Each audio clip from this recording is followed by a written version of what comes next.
आजपासून दिवाळीला सुरुवात झाली असून आज दिवाळीचा पहिला दिवस वसुबारस आहे। कोल्हापुरात आज शहरासह ग्रामीण भागात नागरिकांकडून गोमातेची विधिवत पूजा केली जाते। कोल्हापुरातील गोरक्षक संतांची बाबा घोरपडे यांनी घरात गायीचं पालन केलंय। आज वसुबारस या निमित्ताने गायीचा कोटा हा फुलांनी सजवलाय।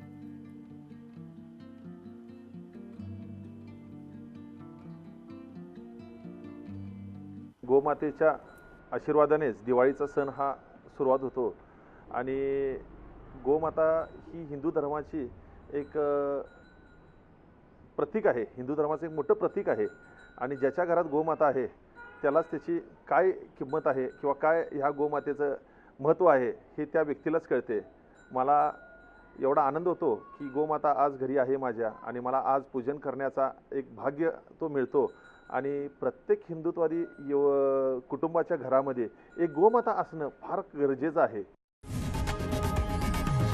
लोकशाही मराठी ऐका, पहा, जागरूक रहा।